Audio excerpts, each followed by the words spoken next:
late. I'm late, but thank you for covering. I'm going to go, but let's start with the beginning of the story, which is Jacob coming home after spending 20 years in the house of his uncle Laban. In the Blue Arts Chumash, it's page 170. And Yaakov had fled 20 years earlier to escape the wrath of his brother Esau, who had sworn to take revenge after he took his blessings from his father Isaac. When his father was blind, he disguised himself as his brother Esau and took his blessings. So now he has to go home, and he's obviously concerned about the temperament of his brother, because he knows that his brother bears animosity and a grudge towards him. So the verse begins on page 170 in the Blue Arts Chumash that Jacob sends emissaries before him to go see his brother and speak to him and try to diplomatically resolve this conflict between them.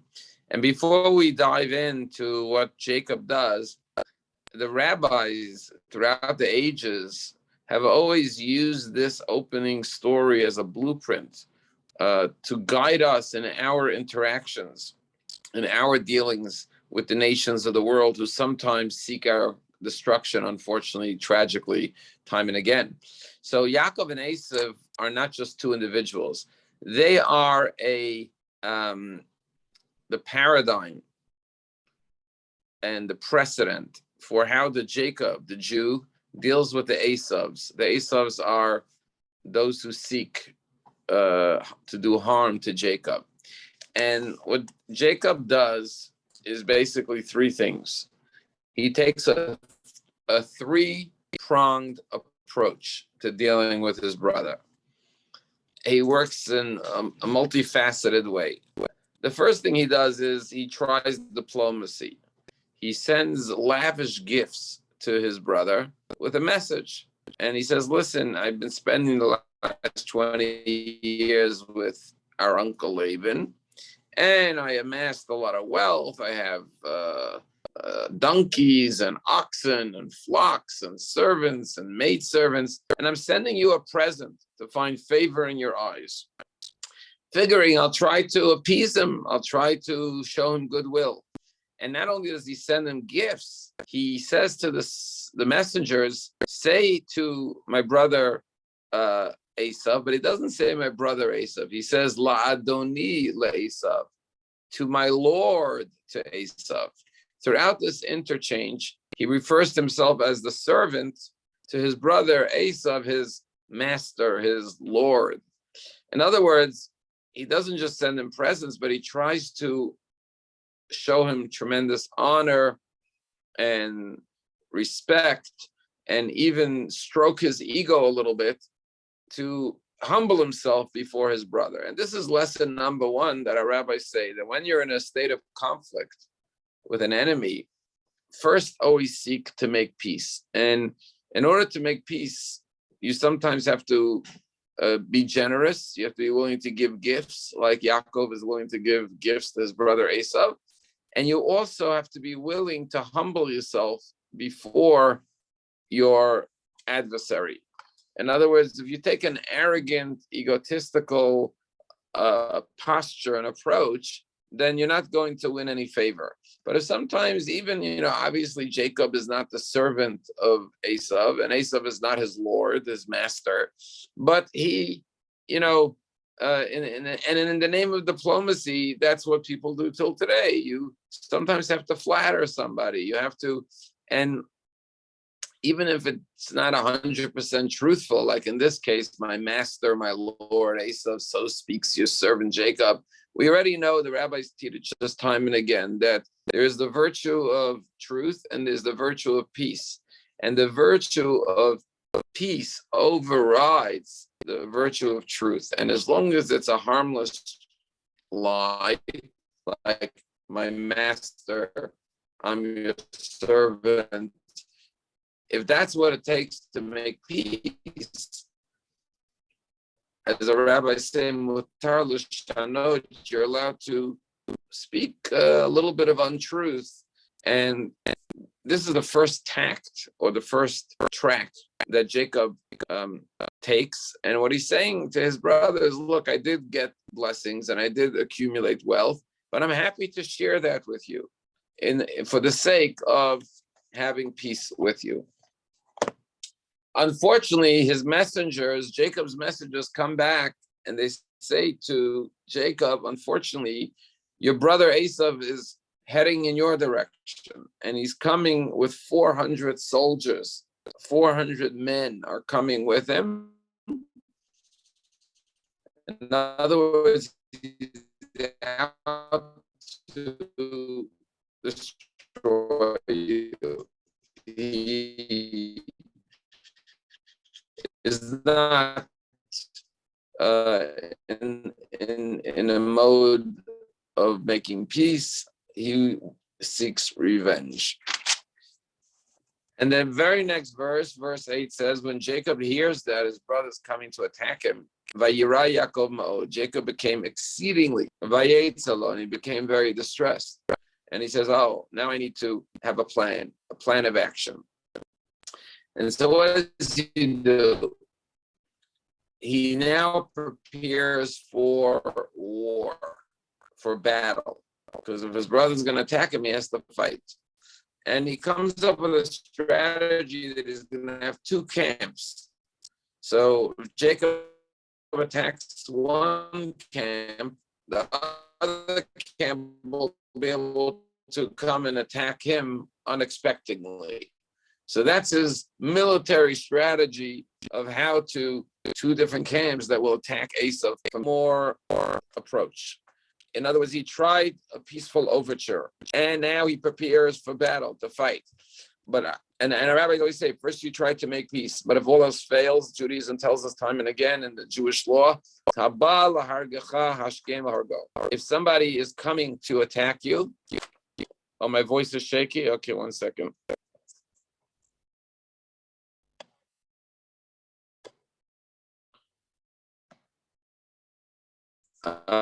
Is this better now? Better or worse? What is it? Not good? Good.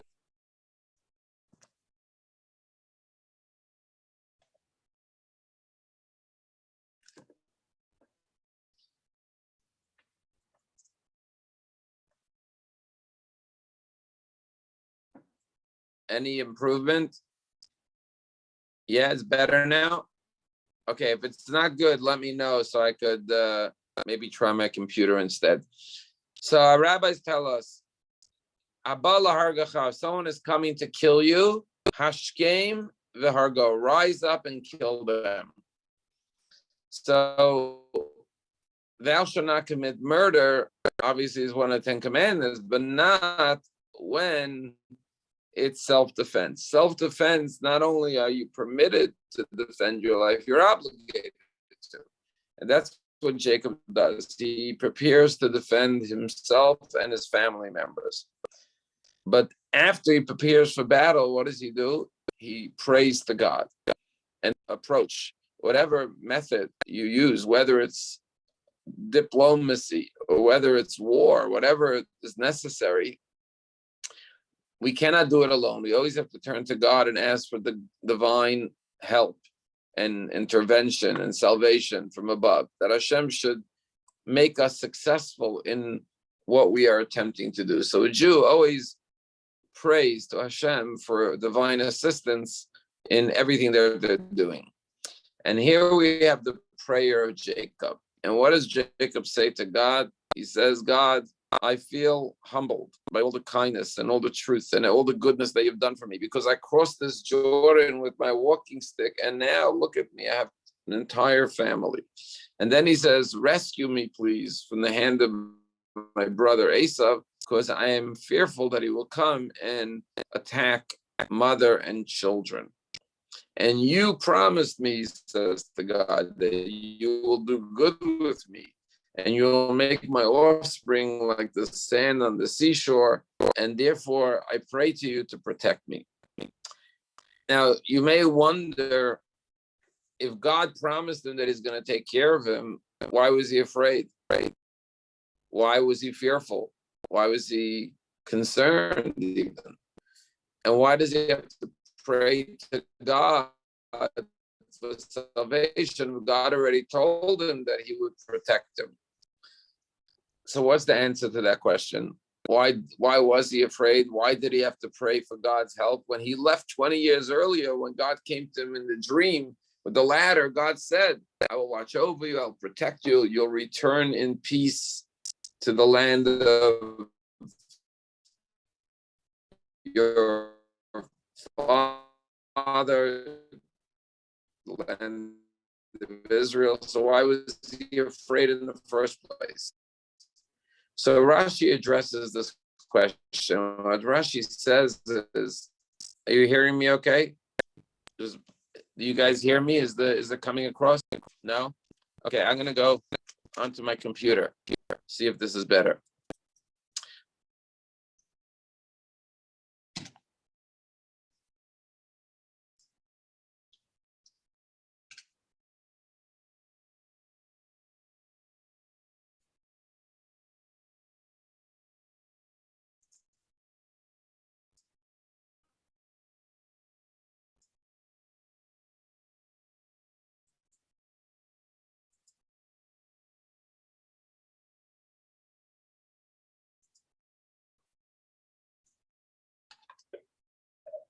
Myra? Yes, Rabbi. I'm having trouble on my phone. I'm not coming across. I'm trying to. Are you on data or Wi-Fi? On data. Okay. You could try Wi-Fi. I'm trying my computer in the office. Let me see if that works better. Okay. Do you want me to mute you?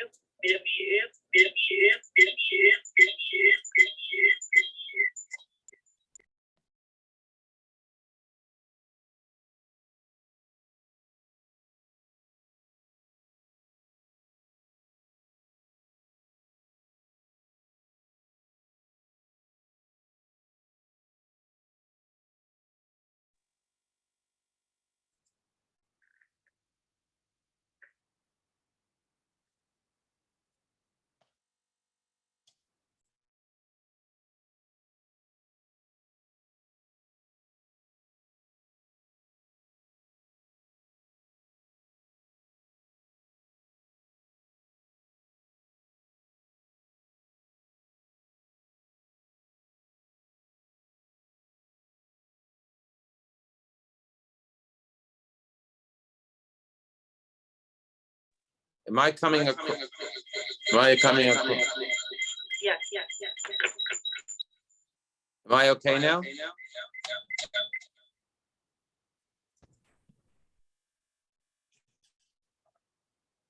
Are you able to hear me now?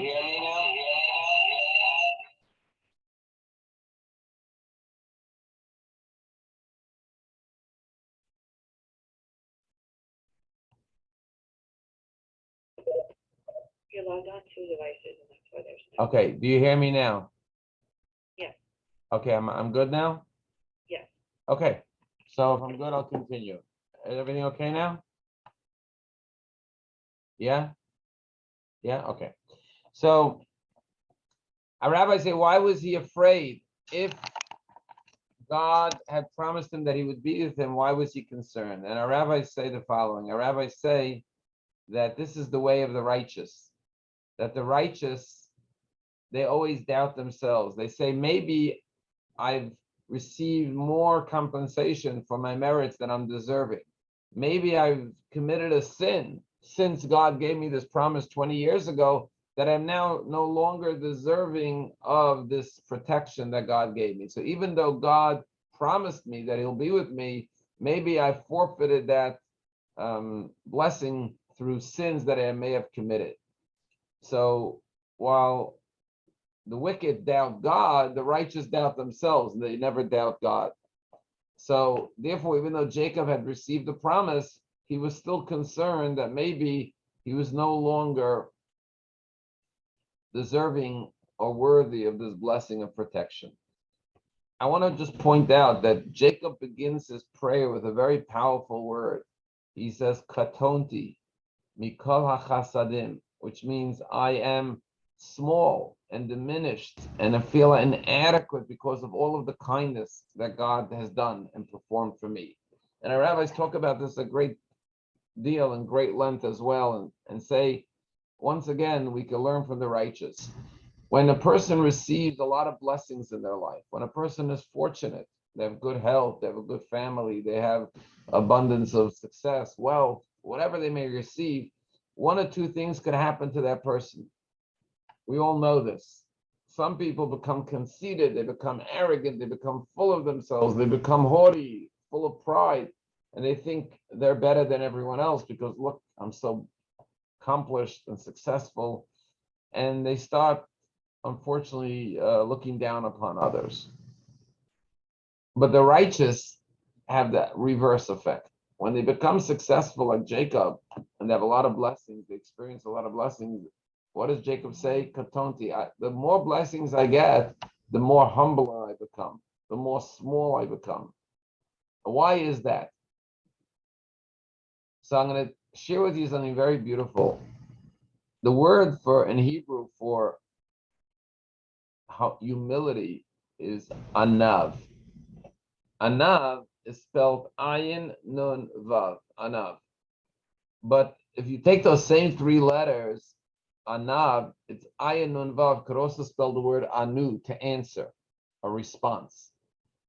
And what it's telling us is as follows, that when you receive a lot of blessings in life, you realize that there has to be a response. In other words, God is giving you something, whether it's intelligence, whether it's good health, whether it's material things, that you have a responsibility, a response that you have to return to God. Someone said, what God gives you is his gift to you. What you do with it is your gift to God. And therefore, a person who has experienced more blessings feel, I'm inadequate because I can never repay. I can never respond accordingly or appropriately. I can never fulfill satisfactory my obligation to God after everything he has given me. From the one who has received more is expected. And therefore, I feel humbled by everything I've received, and I feel an obligation to do more. And so it doesn't make me haughtier, it makes me humbler. Because I say, what did I do to deserve all these blessings? There are so many others who are less fortunate. Why did I receive all of this? Clearly, God expects something from me. And therefore, I feel humbled by everything he has given me and bestowed upon me undeservingly. And the Alter Rebbe, who we're going to celebrate the 19th of Kislev in just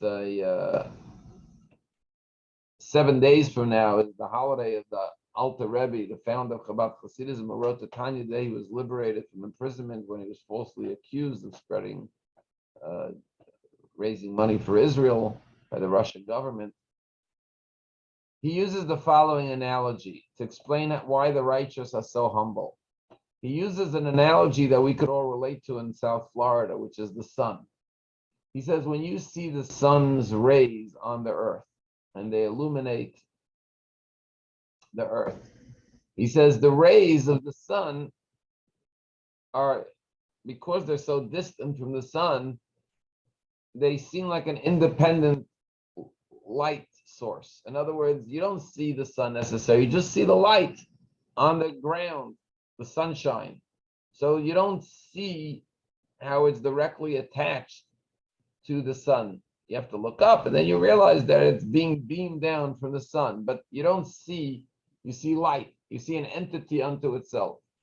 He says, but the closer you get to the sun, the less you see the rays of the light. Think about that. Every ray of light that you see on earth surely exists within the ball of fire of the sun, right? Because if it's projected all the way down here on earth, surely it exists in the proximity of the sun. But within the proximity of the sun, you don't see the rays of light. Why? Because the light of the sun is so overwhelming that the rays of the light are completely obsolete or insignificant in the presence of the actual sun. So the sun rays only manifest themselves as independent rays here where it's so distant from the sun. But within the sun itself, or the closer you get to the sun, the less you can detect the actual rays of the sun. So too the Alter Rebbe says, the God is that light, that ultimate spiritual light, not just spiritual, but all of the world comes from God. The physical manifestations are also an extension of God. Everything is really one with God. Just like if you were to remove the sun, the rays of the sun would disappear in a minute, right? That's what happens at night when the sun is blocked. So too, without God, there wouldn't be any physical existence.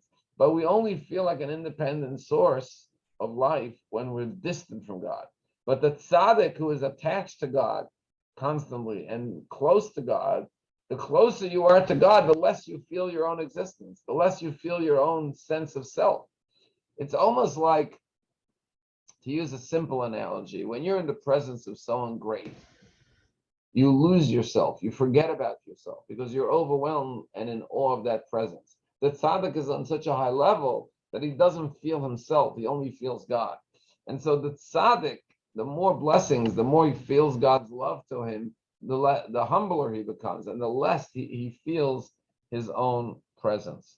So this is the amazing lesson that Jacob teaches us, the lesson of humility, that when we get blessings in life, it should never make us arrogant.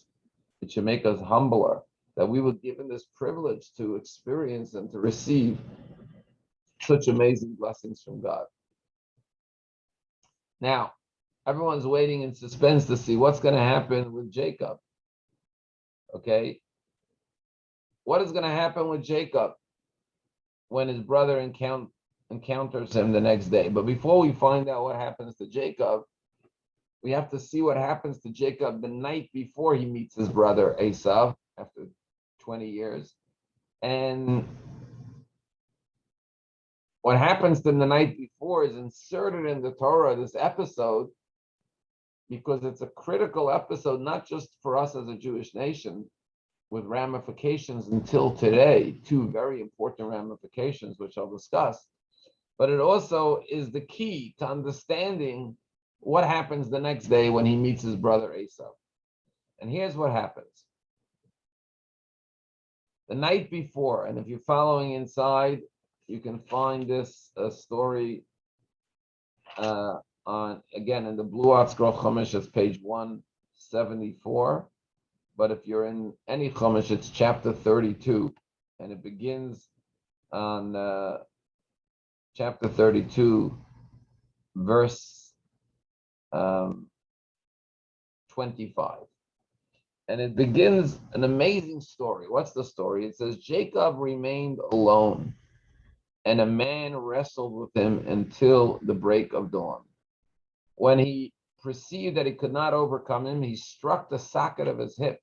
So Jacob's hip socket was dislocated as he wrestled with him. Then he said, let me go, for dawn has broken. And he said, I will not let you go unless you bless me. And he said to him, what is your name? He replied, Jacob. He said, no longer will it be said that your name is Jacob, but Israel, for you have striven with the divine and with man and have overcome. Then Jacob inquired, and he said, divulge, if you please, your name. And he said, why then do you inquire of my name? And he blessed him there. So Jacob called the name of the place Peniel. I have seen the divine face to face, yet my life was spared. The sun rose for him as he passed Penuel, and he was limping on his hip. Therefore the children of Israel are not to eat the displaced sinew of the hip socket to this day, because he struck Jacob's hip socket on the displaced sinew. Incredible story of a wrestling match that takes place between Jacob and some mysterious figure, which our rabbis fill in the blanks and say was the archangel of Esau, who came to attack Jacob.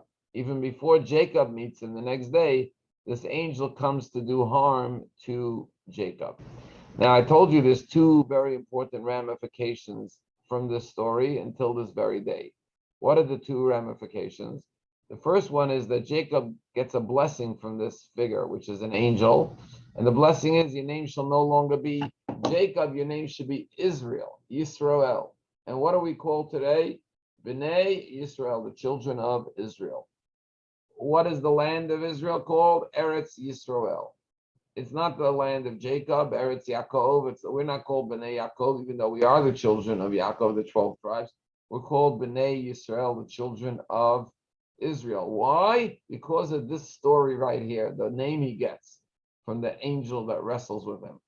The second very practical thing is that when we eat kosher food until today, we're not allowed to eat the hind quarter of the animal because there's a vein there called the sinew that was dislodged by the archangel of Esav. And because of that, to remember this episode, we don't eat the hind quarter of the animal in the slaughterhouse. They remove it, the sciatica nerve, and therefore it's very hard to find kosher filet mignon. Now, the first indication that this is an important story or a very relevant story to us as Jews is because our very identity is created as Bnei Yisrael through this story. So there must be a very great message in this story that really represents our mission statement as Jews in this world, because the word Yisrael is our name that we're given here that we carry till today. Another reason why you see this story is so pivotal and critical is because there are a lot of stories in the Torah. This could have just been a story. He wrestled with him, he struck him in the hip, he dislodged his hip, the sinew, and therefore he walked away limping, as the Torah says. But the Torah doesn't stop there. The Torah says, therefore, every time you eat a kosher piece of meat, an animal, you have to remove the gid hanasheh. Why? To remember this story. There's a negative prohibition of not eating the hind quarter of the animal, the sinew, the gid. It's called the gid hanasheh. To remember this story. So, there's hundreds of stories in the Torah, but most stories, if not all of them, don't end with a commandment. Oh, as a result of the story of the binding of Isaac, do this and don't do that. As a result of the story of Moshe Rabbeinu splitting the sea, don't do this. There's no positive or negative commandments associated with the story. This is a rare exception where there's a mitzvah not to eat a certain part of the animal as a result of this story. So obviously it's something that's very important, this story. And there are a lot of questions about this story. First question is, the Torah began by saying Jacob was alone.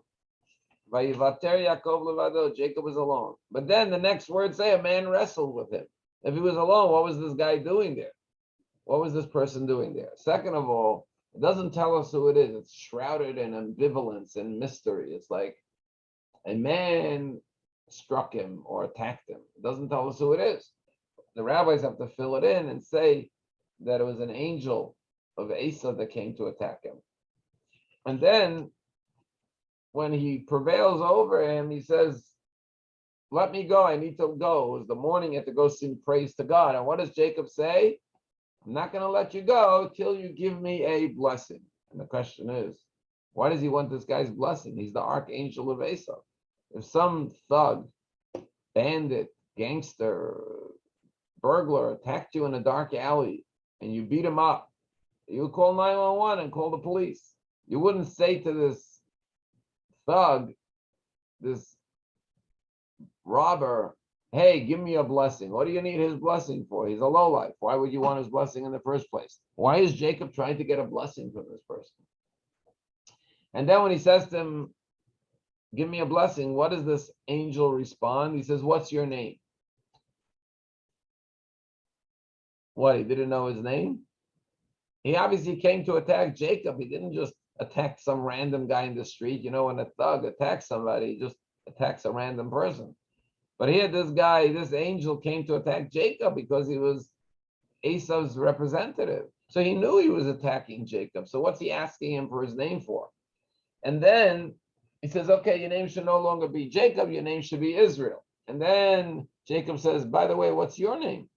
And you know what he says to me? He says, Lama zatishoshu, why are you asking me my name? Sounds like a Jew. He answers the question with a question. Why are you asking me my name? Why doesn't he want to share his name with him? So there's a lot of questions about this story.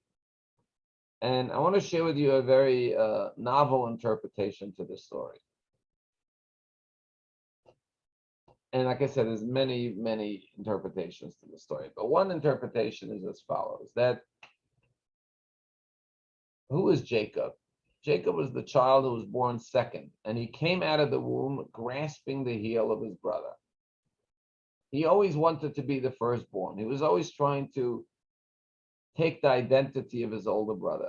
And he was always, when his brother came home and he wanted the lentil soup, he said, sell me your birthright. He wanted to be the firstborn. And then when he came to his father, he disguised himself as Esau to get the blessings. And when Isaac said, who are you? He said, I'm Esau, your firstborn. He was always living in the shadow of his brother Esau, trying to take his place, trying to be him. The word Yaakov actually means a heel, because he came out of the womb grasping the heel of his brother, holding on, clinging to his brother's heel, saying, no, I want to be you. I want to be first. And as a result of that, he had a tremendous conflict with his brother. His brother wants to kill him now for taking the blessing. Then he tries to make peace. He sends representatives, and they come back and they say, your brother's out to kill you. He's heading your way with 400 men to attack you. And of course, he prepares gifts. He prepares for war, and he prays. But now, the night before, he's alone. Now, what does it mean he's alone? He's alone with himself. And he begins to wrestle. You know what the wrestling is? According to this novel interpretation, it's an internal wrestling. He's saying, who am I? This is all coming to a head now. My whole life I've been Jacob, I've been Yaakov, the one holding on to the heel of my brother, trying to be who he is, not who I am. I need to ask myself, who am I in life? Am I Jacob, the heel grabber, trying to be my brother Esau? Or am I something else? And after wrestling internally with himself, metaphorically, he realizes, that's why it's an angel, it's an inner force, that you know what? It's time to let go of the heel of my brother. I'm not Yaakov, I'm not a heel grabber. I'm Yisrael. Yisrael is Sar Kel. I am an officer, an ambassador of God. I am a Jew. I've been sent here for a different mission. Not to be the Esau, but to be the Yaakov. I need to claim and embrace my identity as a Jew. The word Yisrael, if you rearrange the letters, spells Li Rosh, which means I am a head. I'm not a heel, I'm a head. And this is the way he makes peace with himself. He says, give me a blessing, meaning he says, I need to find my inner blessing. I need to find my inner healing from this conflict I have with my brother. And I can't make peace with my brother if I don't make peace with myself and who I am. If you're not at peace with yourself, you can't be at peace with anyone else. And it was only when Jacob says, you know what, I'm really Yisrael, then he could face his brother the next day. And that's why something very surprising happens the next day. We're ready for a bloody war. Jacob is facing his brother who's coming to kill him with 400 soldiers. But the next page in the Parsha is the next day when the two of them meet. Jacob bows towards his brother, he shows him great honor. And then his brother runs towards him, hugs him, and kisses him. And we say, wow, how did that turn out so well? A brother who came with 400 soldiers to kill him suddenly is hugging and kissing his brother? How did that change of heart occur? And the answer is because Jacob finally said, I'm not trying to be you. You could be Esau. I'll be Jacob. Or rather, I'll be Israel. I'll be the Jew, and I'll pursue my purpose in this world. And fascinatingly, and this is pointed out by Rabbi Jonathan Sachs in line of this teaching, he says, when you look at the words of Jacob to his brother Esau, he says to his brother Esau, Kachna, take my gifts that I presented you with. But he doesn't say, take my gifts. He says, Kachna et birchati, take my blessings. Now, loosely, it means my gift, my blessing, my offering to you. But he says, you can read it literally. He says, take the blessings. Take those blessings that I stole from you, and you could have them back. Those were your blessings. You could have what's yours, and I'll take what's mine. I'll pursue my direction as a Jew. And this is a very powerful lesson for every Jew. And sometimes we try to assimilate. We try to be like fit in and gain favor within the eyes of others. And when we do that, that's where anti-Semitism begins. Because then Esau feels like you're on my turf, you're stealing what's mine, you're on my territory. As opposed to when we embrace who we are as Jews and say, we're Yisrael. We're not trying to be the Esau's of the world. Then we could be at peace with ourselves and with those surrounding us. So that's just one of the interpretations. But just on the literal level, the message is that Jews are people who contend. Sarisa means you wrestle with God and with man, which means to say that as Jews, we have to struggle with the world, but even struggle with the divine. In other words, if you look at the greatest Jewish leaders, unlike Noah, who just surrendered and said, okay, God, you want to send a flood? No problem. I'll build an ark and go into it. Abraham prays for the people of Sodom and Gomorrah. Moses prays for the Jews after the sin of the golden calf. In our tradition, we're supposed to wrestle with God. We're supposed to argue with God. We're supposed to not just acquiesce to what God wants, but be partners with God. And being a partner with God means to wrestle with God and to wrestle with the world around us. Someone told me that the word Islam actually means surrender. But Yisrael means to wrestle with man and with God. And it's almost like if your child argues with you to defend, let's say, a sibling. Are you upset at your child for arguing with you? Or are you saying, thank God I have a child who's standing up to defend his sibling? That makes you proud as a parent. And the same thing in the story of Hashem and the Jewish people. God wants us to be his partners, to be his children, but also to stand and advocate on behalf of others and even wrestle with God and say, God, it's unjust, it's unfair. How can you do that? I met with a Holocaust survivor just yesterday, and she was telling me that she's in her 90s, and she said she loves Judaism with every fiber of her being. She's so Jewish, but she says Yom Kippur is a hard day for me. She said, a hard day for me, Yom Kippur. She said, because I can't forgive God for what he did during the Holocaust. I can't forgive God for the fact that 22 members of my family perished in the Holocaust. So she comes to shul and she davens, but she says it's a very difficult day for me because I'm angry at God. Where were you, God? Why did you allow that to happen? You may say how could you be angry at God? How could? But she's saying, look, I still believe in you, God. I'm a Jew. I'm a proud Jew. But I have a complaint. I don't feel it was just what happened. And we're allowed to do that in our tradition. We're even encouraged to do that. Our greatest leaders did that. Abraham said to God, will the judge of the whole world commit such an injustice?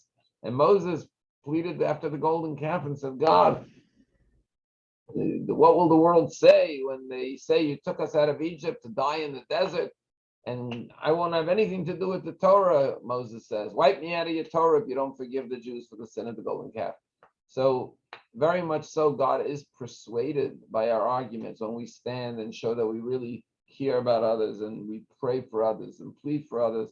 We are allowed to have what is called chutzpah, audacity, so to speak, even towards the heavens itself. There's a beautiful exchange between Jacob and Esau that I want to touch upon before we get to the story of Dinah as promised. And that is, after they make peace, they hug, they kiss, they make up. Thank God Jacob and Esau make peace now. Esau says, it's okay, I don't need your presence. Keep your presence. He says, Yesh li Rav, I have a lot. I have an abundant amount of my own possessions. If someone offers you a gift, say, I got plenty, it's okay, I don't need it. But Jacob insists that Esau accept his gift. And here's what he responds. When Esau says, I have a lot, Yesh li Rav, Jacob responds, or we should call him Yisrael now, says to his brother Esau, I want you to take, but Yiftzabo, he insists that he take it, and he says, Yesh li kol, I have everything. Now, could anyone say they have everything? And the answer is, if you're happy with what you have everything, because you don't need anything else. You don't need any more. So while Esau says, I have a lot, you could have a lot, but you could still have more than a lot, right? There's always room for more. But if you say I have everything, it means I don't need anything else. I don't want anything else. I have everything. So therefore, when Esav protests and says, I don't want to take it because I already have a lot, it's okay, keep your gifts. Jacob says, no, I want you to take it because while you have a lot, I have everything. And so that is a very important mindset that we should always realize that we have everything we need. Hashem has granted us, and not just monetarily, but in terms of our inner. God only gives a person what they can handle. God only loads the donkey according to the capacity that it can carry, our rabbis say. So the point is that we should know we have everything within us to achieve what we need to accomplish. Chapter 34, which is where Rabbi Shneor began the class, which is really towards the end of the Torah portion, not the end, but getting towards the end, maybe midpoint. And there's so much going on in this week's Torah portion. I'm never going to get to everything in the time remaining, but definitely one of the major stories is the story of Dinah. And it's a very tragic story. Dinah is abducted by a man whose name was Shechem, who was the son of a man by the name of Hamor, who was a prince in the land, the Hivites.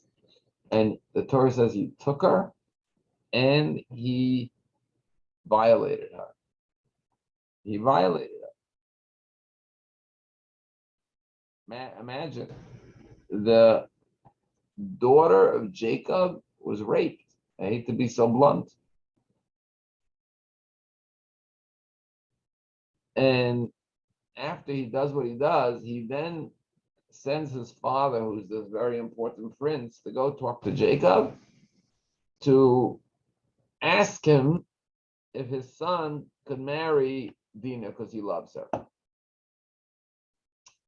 And as Jacob is talking to this prince, whose name was Hamor, the children of Jacob come home from the field after shepherding the flock, and they hear what's going on, that their sister Dinah was abducted. And now the father of this man who abducted her, Shechem, wants to marry his son to marry her. And the brothers, Shimon and Levi in particular, speak up.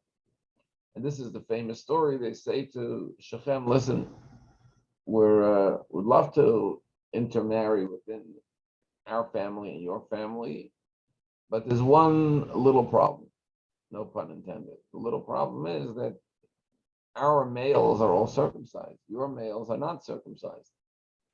And we can only marry, because that was the one mitzvah that Abraham got. That was like the hallmark mitzvah of the Jewish people. Till today, a Jewish baby begins his life with the Brit. So he said, we can't marry into a family or into a community or into a people whose males are not circumcised. But if you're willing to circumcise all your males, then we can do business. We could marry each other. We could become one big happy family. We could merge. Well, this guy Hamor loved his son, and what wouldn't he do for his darling son? So he goes back and he tells everyone all the males have to circumcise themselves. Then the Torah says, on the third day, which is the day that the pain of the circumcision is the greatest, Shimon and Levi take their swords, they go through the city, they wipe out all the men, and they free their sister Dinah, and they escape. Now, this was a ploy to get them to all be in bed, in pain of circumcision. And like this, they were able to come into the town and kill the men, and nobody would attack them, and they could take their sister. Now, you have to realize that their sister was being held, think today, God forbid, like Gilad Shalit, when Israeli soldiers captured and being held by terrorists, by Hamas terrorists, and the IDF wants to go free them. That was the situation. Dinah, this wasn't revenge. This was to get their sister out. And so they felt that in order to get in and get out with their sister, they had to demasculate all the men, and by having them do a circumcision and be bedridden on the third day with the pain of circumcision. Having said that, Jacob on his deathbed reprimands them and says, you did something terrible. You went overboard. You went too far. And when he rebukes his sons on his deathbed, they sort of defend themselves. And they say to their father, what? Well, we're supposed to allow our sister to be turned into a harlot, to be turned into a prostitute, that she could just be taken and violated by just as anyone who wants? Like, we have to stand up for our sister and free her. So Jacob then says, your anger, your wrath, your tempers are too hot. He says, Shimon and Levi, I'm going to scatter you in Israel. You'll not dwell together, because when the two of you collaborate, you do very terrible things. So this is a remarkable, obviously, story, but and there's a lot of commentary on the question: were Shimon and Levi justified? Were the people of Shechem in support of their leader and therefore deserving of this punishment or not? And like I said, it's a very controversial type of a story. But there's also a lesson here about Dina, and this is also a very sensitive matter. The story begins by saying, and Dina went out to see the daughters of the land. And then she's seen, she catches the eye of Shechem when she goes out to see the daughters of the land, and he loves her, or he lusts for her, and he takes her, and he abducts her, and he violates her, and then that's how the whole story progresses. But the rabbis are somewhat critical, and Rashi brings it down on Dina, because the opening passages, she went out to mingle with the girls of the land. In other words, and again, today we're very sensitive about this, that when there's a rape victim, we never want to blame the victim. Clearly, the fault lies with Shechem. What he did was abominable, and that's why Shimon and Levi dealt with him in that way. We're not letting Shechem off the hook, but there can be two truths that are truths simultaneously, and people talk about this. If a girl goes to a place where she's exposed, where she's vulnerable, where not such good people hang out, yes, that person should not do what they do, but the girl should also be smart and not go hang out in a place where there are people like Chamar hanging around. They're going to see this beautiful girl, and God forbid, right? So the parents will tell the child, you shouldn't go out at night here or there, or don't hang out alone, and don't go in this place and that place, because you're beautiful. I don't want you, some guy, doing something terrible. So clearly the fault lies with Shechem, but at the same time, the rabbis do point out that it's not by chance that the Torah begins the story by saying Dina went out to see the daughters of the land. In other words, she was going out into where the daughters, where the girls of the town would hang out, where the men would be, where people like Shechem took notice of her and then did the terrible things that he did. With the 1 minute that we have, we'll just touch on a little sidebar that must be noted. Two great women die in this week's parsha. The famous one is Rachel, the wife of Jacob, the beloved wife of Jacob. As she's giving birth to Benjamin, she dies in childbirth. But there's another woman that dies and gets a lot of attention in the parsha, and that is Devorah. We all know the Hebrew name Devorah. Well, it comes from this week's parsha. There was a woman by the name of Devorah who was traveling with Jacob back to Israel, and she dies. And when she dies, it says that when she was buried below Bethel, below a plateau, and Jacob named it Alon Bachut, the weeping willow tree. So this woman is not only buried by Jacob, similar to the way Rachel is buried by Rachel, similar to the way Rachel is buried by Jacob. Jacob buries this woman, Devorah, but he actually names the place for her. And the Torah gives us the location of the burial and says he named it the weeping willow tree. And the question is, who was this woman? And the Torah tells us who it was. Vatama Devorah died, Menekes Rivka. She was the wet nurse of Rebecca. Who is Rebecca? The mother of Jacob. And she's traveling along with Jacob. I guess she was sent over. When Jacob started having his kids, he needed a nanny. He needed a wet nurse. So Rebecca sent her old nanny from her childhood over to help Jacob. And now Jacob gives her this great honor because she was the nurse of her mother. Well, must have been an older woman, Rebecca, and for his own children. But clearly, this honor was given to her because she was no ordinary wet nurse. She was a righteous woman, and when she reared the children as a nanny, she also instilled values in them and good character. And sometimes a nanny becomes part of the family and helps raise a child in a good way. And you see the tremendous honor that she's given by Jacob, and the weeping willow and the tree named for her for the location. And you have to realize that Rebecca came from a house of idolatry. How did she transcend that to marry the father of Jacob, which is Isaac? Clearly, she had this amazing nanny who influenced her in a very, very positive direction. And she's treated and given this tremendous honor in this week's Torah portion until today. Many Jewish girls, including my mother-in-law, is called Devorah, named after this woman. Incredible. And the word Devorah means a honeybee. And like a honeybee helps the flowers grow and brings nectar, and so too this woman brought a sweetness and goodness to the homes of both Rebecca and then a generation later to Jacob's family as well. A very interesting tribute to the role of a good nanny and the influence that they could have. And on the other hand, God forbid, the bad influence that a bad nanny or wet nurse could have, and how careful we have to be to choose the right people who are going to come into our homes, especially those who are going to have such an influence on our children. So thank you all for joining and wishing everyone a great day, and look forward to seeing everyone again soon. All the best. Bye.